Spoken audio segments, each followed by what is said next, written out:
ఇప్పుడు స్మగ్లర్లు పోలీసులు ఈ సినిమాలు కొత్త కాదు అన్న. ఈ సినిమా ఇప్పుడు ఆల్రెడీ హిట్ అయిపోయింది. ఈ సినిమా ఇప్పుడు బ్యాన్ చేయాలని మీరు డిమాండ్ చేయాలంతే. ఎస్, ఈ సినిమాని ఖచ్చితంగా బ్యాన్ చేయాల్సిందే. రేవంత్ రెడ్డి గారు కబుర్లు చెప్పొద్దు, మాకు అల్లు అర్జున్ అరెస్ట్తోని సంబంధం లేదు, మీరు చట్టపరంగా ఏ రకంగా పోతున్నారని మాకు సంబంధం లేదు. ఒక రాంగ్ కంటెంట్ మూవీ సమాజంలోకి వచ్చింది. నేను చంద్రబాబు నాయుడు గారిని, పవన్ కళ్యాణ్ గారిని, రేవంత్ రెడ్డి గారిని, లేదు భారతదేశంలో ఉన్నటువంటి అన్ని రాష్ట్రాల ముఖ్యమంత్రిని ఈ సినిమా ఎక్కడెక్కడైతే రిలీజ్ అయిందో అందరినీ సవినయంగా వేడుకుంటున్నాను, ఈ సినిమాని బ్యాన్ చేయండి.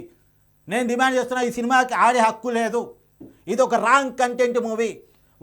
వచ్చిన కలెక్షన్స్ కూడా ప్రభుత్వం మొత్తం వాళ్ళని దగ్గర బ్యాక్ తీసుకోవాలి. ఎక్కడెక్కడైతే ఈ సినిమా ఏ రాష్ట్రాల్లో ఆడిందో ఆయా రాష్ట్రాల్లో ఈ కలెక్షన్స్ మొత్తం ప్రభుత్వాలు స్వాధీనం చేసుకోవాలి. బీహార్ అయితే అక్కడ నితీష్ కుమార్ స్వాధీనం చేసుకోవాలి, తెలంగాణ అయితే రేవంత్ రెడ్డి ప్రభుత్వం స్వాధీనం చేసుకోవాలి, ఆంధ్రప్రదేశ్ అయితే చంద్రబాబు ప్రభుత్వం స్వాధీనం చేసుకోవాలి, కర్ణాటకలో సిద్ధరామయ్య ప్రభుత్వం స్వాధీనం చేసుకోవాలి, తమిళనాడులో స్టాలిన్ ప్రభుత్వం ఖచ్చితంగా స్వాధీనం చేసుకోవాలి, కేరళలో విజయన్ ప్రభుత్వం స్వాధీనం చేసుకోవాలి. ఇలా ఎక్కడెక్కడైతే మహారాష్ట్రలో ముంబైలో షిండే ప్రభుత్వం, అక్కడ బీజేపీ ప్రభుత్వం స్వాధీనం చేసుకోవాలి.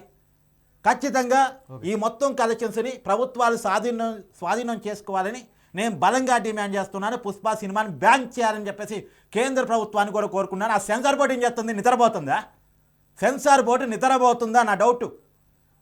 రేపు సెన్సార్ బోర్డును అవమానించేలాగా కూడా సినిమాలు తీస్తారు. ఒప్పుకుంటారా? ఈ సమాజంలో గౌరవం ఉండేటువంటి, గౌరవం ఉండాల్సినటువంటి, భయం ఉండాల్సినటువంటి, భక్తి ఉండాల్సినటువంటి మిలిటరీ వ్యవస్థను, పోలీస్ వ్యవస్థను అవమానిస్తే కూడా సినిమాలు రిలీజ్ చేస్తున్నారంటే ఇక సమాజానికి పోలీస్ వ్యవస్థ మీద భయం పోయింది, గౌరవం పోయింది, ప్రేమ పోయింది, అన్నీ పోతాయి. చంపేద్దాం ఈ వ్యవస్థలని.